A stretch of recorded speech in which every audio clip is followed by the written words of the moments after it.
Hello दोस्तों, मैं लौट के आ चुका हूँ मार्शियल गॉड के एक न्यू एपिसोड के साथ। आपने अभी तक हमारे चैनल को अगर सब्सक्राइब नहीं किया है तो सब्सक्राइब कर दीजिए इसी तरह की न्यू वीडियो डेली देखने के लिए। इधर मैं आप लोगों को बताना चाहता हूँ कि मैंने मेरे दूसरे चैनल में एक दूसरा मानहुआ को कंटिन्यू कर दिया है। अगर आप लोगों को एक्शन, एडवेंचर और फाइट से भरा हुआ एक मानहुआ देखना है तो उधर जाके देख सकते हैं, जिसका लिंक कमेंट बॉक्स और डिस्क्रिप्शन में दिया गया है। और इस मानहुआ का कुल 2 एपिसोड अब तक अपलोड हो गया है।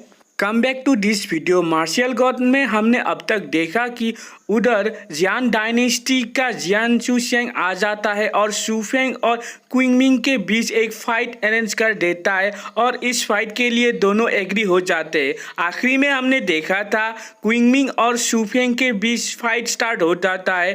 तभी शूफेंग क्विंगमिंग को एक जोरदार पंच मार देता है, जिसको देख के क्विंगमिंग भी बहुत ही हैरान हो जाता है।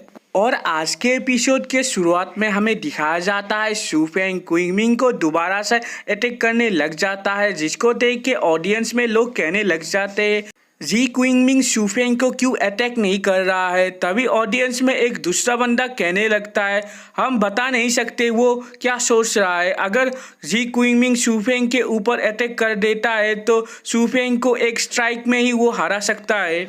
तभी झू झाओ इस फाइट को देख के कहने लग जाता है शूफेंग तो बहुत ही स्ट्रांग है और उसका बैटल पावर प्रोफाउंड रिलिम के 7 लेवल के लोगों के समान है।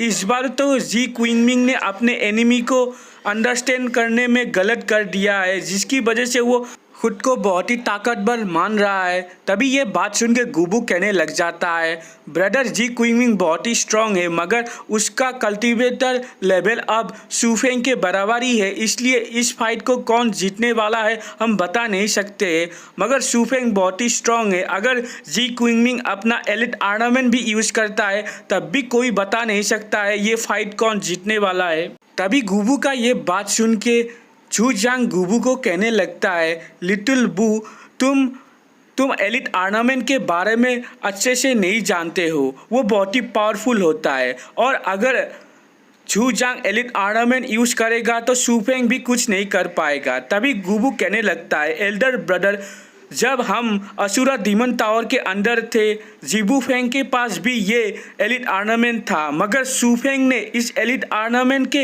होते हुए भी उसको बुरी तरह से हराया था। अगर उस दिन मैं शूफेंग को रोकता नहीं तो शायद शूफेंग जीबू फेंग के साथ साथ उस एलिट आर्नामेंट को भी डिस्ट्रॉय कर देता।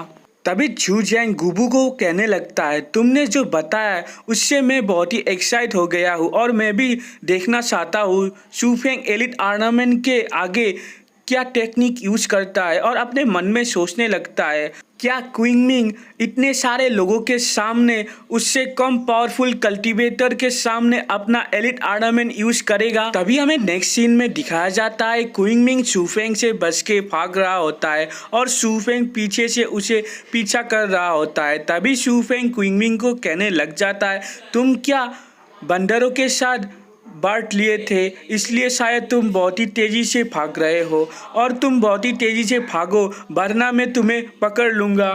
तभी क्विंगमिंग भी कहने लगता है मैं इधर से दौड़ रहा हूँ क्योंकि तुम अपने फुल पावर को यूज़ कर पा रहे हो, मगर मैं अपने फुल पावर में जब यूज़ कर लूँगा तब तुमको कुत्तों की तरह इधर मारूँगा।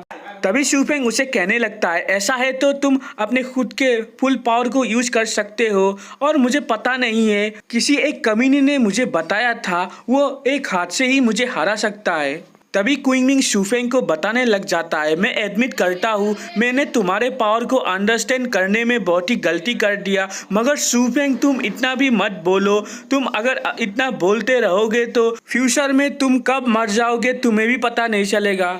तभी शूफेंग क्विंगमिंग को पूछने लग जाता है तुमने क्या बोला, तुम क्या सोच रहे हो, तुमने जो पहले मुझे बोला था उस पर तुम क्या रिग्रेट कर रहे हो। मगर क्विंगमिंग तुम इतना चिंता मत करो, मैं लॉर्ड शूफेंग बहुत ही दिल वाला हूँ, इसलिए मैं तुम्हें अलाउ करता हूँ तुम्हारे दूसरे हाथ और दोनों पैर को भी यूज़ करने के लिए मेरे साथ फाइट करने के लिए। और ये बात में क्विंगमिंग बहुत ही गुस्सा हो जाता है और शूफेंग को मारने के लिए आगे बढ़ता है, जिसको देख के ऑडियंस में लोग कहने लगते इसने तो पहले बताया था वो अपने एक हाथ से ही शूफेंग को हराएगा, अब तो वो अपना फुल पावर को यूज कर रहा है शूफेंग के ऊपर अटैक करने के लिए।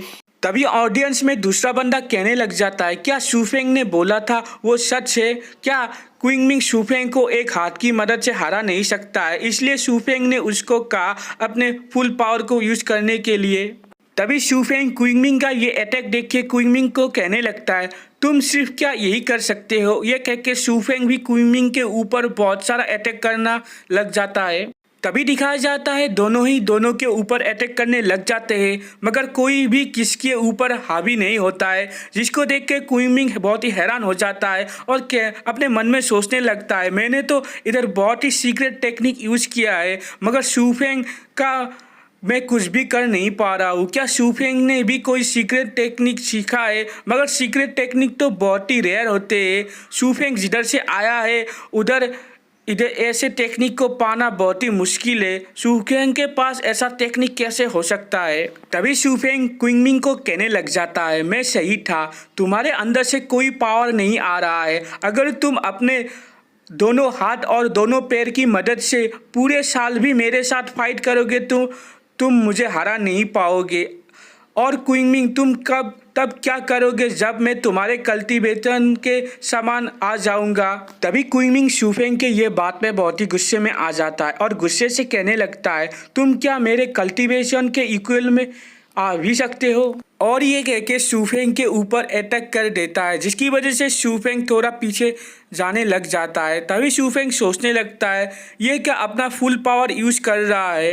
तभी हमें दिखाया जाता है जी क्विंगमिंग शूफेंग को मारने के लिए फिर से आ जाता है, जिसको देख के झू झांग कहने लग जाता है जी क्विंगमिंग शूफेंग तुम्हारे साथ फाइट करने के लिए अपना पैर और हाथ का इस्तेमाल कर रहा है, मगर तुमने तो क्लाउड वॉकिंग स्टेप और पिग फिश का यूज कर रहे हो, ये क्या गलत नहीं है? तभी शूफेंग झू झांग का बात सुन के कहने लगता है इसका मतलब ये मार्शियल स्किल का यूज कर रहा है। मैं बहुत ही हैरान हो गया था, इतनी आसानी से इतना पावर कैसे बढ़ सकता है इसका। तभी हमें शूफेंग को दिखाया जाता है जो क्विंगमिंग के ऊपर अपना इल्यूजनरी प्लम अटैक कर देता है, मगर अचानक से शूफेंग बहुत ही हैरान हो जाता है और अपने हाथ की तरफ देखने लग जाता है और उसके हाथ से बहुत सारा खून निकलने लग जाता है, जिसको देख के झू झांग कहने लग जाता है क्विंगमिंग के बॉडी में जो आर्मर है वो शूफेंग को डैमेज दे रहा है, जिसको देख के शूफेंग को बहुत ही तेज़ी से गुबू चिल्लाने लग जाता है शूफेंग इसके ऊपर तुम फिजिकल अटैक मत करना क्योंकि इसके पास आर्मर है। तभी गुबू का ये बात सुन के शूफेंग अपने मन में सोचने लगता है ये क्या ऐसा है जिसकी वजह से मेरे हाथ में हर्ट हो रहा था, और शूफेंग सोचने लगता है यही शायद सही समय है मेरा नया टेक्निक को यूज़ करने का। और ये है कि शूफेंग अपने ब्लैक टर्टल आर्मर टेक्निक को यूज़ करने लग जाता है, जिसकी वजह से शूफेंग के चारों ओर एक ब्लू ऑरा क्रिएट हो जाता है और आखिर का एक ब्लैक टर्टल का एक इमेज क्रिएट हो जाता है चारों ओर। तभी नेक्स्ट सीन में दिखाया जाता है शूफेंग जी क्विंगमिंग को अटैक करने के लिए आगे बढ़ जाता है, जिसको देख के जी क्विंगमिंग अपना आर्मर फुल्ली एक्टिवेट कर लेता है। तभी शूफेंग जी क्विंगमिंग को कहने लगता है तुम खुद को बहुत ही समझते हो, और ये कह के जी क्विंगमिंग के सीने में एक जोरदार पंच मार देता है। तभी हमें दिखाया जाता है इस पंच की वजह से जी क्विंगमिंग बहुत ही पीछे चला जाता है और अपने मन में सोचने लगता है ये कैसे हो सकता है, वो मुझे ऐसे स्ट्राइक कैसे कर सकता है और उसको कोई इंजरी भी नहीं हुआ है। तभी झू झांग कहने लगता है गुबू क्या शूफेंग ने इस मेथड का यूज करके जीबू फेंग को भी हराया था? क्या शूफेंग के पास एक एलिट आर्मरमैन है? तभी गुबू झू झांग के कहने लगता है नहीं, ये मेथड डिफरेंट है जिस मेथड से शूफेंग ने अजूर ड्रीमन टावर में जीबू फेंग को हराया था। ये मेथड तो बहुत ही पावरफुल है, साथ ही साथ ये मेथड तो बहुत ही डोमिनेटिंग है। मुझे लगता है इस मेथड को कोई ब्लॉक नहीं कर सकता है। तभी गुबू और झू झांग के पास एक ब्लू कोट स्पिरिट मास्टर दिखाया जाता है जो इस टेक्निक को देख के कहने लगता है ये कोई मार्शल टेक्निक या एलिट आर्मरमैन नहीं है, ये एक सीक्रेट टेक्निक है। तभी गुबू कहने लगता है, एल्डर आपने क्या कहा? तभी हमें दिखाया जाता है जू जैंग एल्डर के पास चले आता है और कहने लगता है, क्या सीक्रेट टेक्निक? तभी एल्डर कहने लगता है, हाँ ये सीक्रेट टेक्निक है, ये बहुत ही एक्सट्रीमली पावरफुल और एक्स्ट्रा ऑर्डिनरी होता है और ये technique 9 rank martial art technique से ज़्यादा पावरफुल होते हैं और ये टेक्निक बहुत ही यूनिक और रेयर होते हैं इस वर्ल्ड में। और ये सारा टेक्निक अजूर प्रोविंस में ही मिलता है। अजूर ड्रैगन सेट के फाउंडर को भी ये एक टेक्निक मिला था और हमारे गिल्ड के एक एल्डर ने भी इस टेक्निक को पाने के लिए अजूर प्रोविंस में गया था, मगर आखिरी में उनको कुछ भी नहीं मिला। और दोस्तों मैं इधर बताना चाहता हूँ कि मैं दूसरे प्लेटफॉर्म से ये इमेज ले रहा हूँ, जिसकी वजह से लोगों का और जगह का नाम चेंज हो सकता है, इसलिए आप लोग एडजस्ट कर लीजिएगा। और ये सीक्रेट टेक्निक को कल्टीवेट किया नहीं जाता है, इसको सिर्फ किसी से हासिल किया जाता है। और बहुत ही पुराने समय से ही प्रोविंस के बहुत ही पावरफुल लोगों को भी इस सीक्रेट टेक्निक का अप्रूवल मिला नहीं है, मगर शूफेंग को कैसे मिल गया? और क्या असली में ही शूफेंग को ये सीक्रेट टेक्निक का अप्रूवल मिल चुका है? और मैं बहुत ही खुश हूँ कि शूफेंग स्पिरिट मास्टर गिल्ड के साथ जुड़ा हुआ है। और इधर ही हमारा आज का एपिसोड एंड होता है। वीडियो अच्छा लगा तो लाइक शेयर और सब्सक्राइब कर दीजिए और साथ ही साथ हमारे सेकेंड चैनल में जो सीरीज़ कंटिन्यू हो रहा है उसको जाके भी देखिए। Thank you.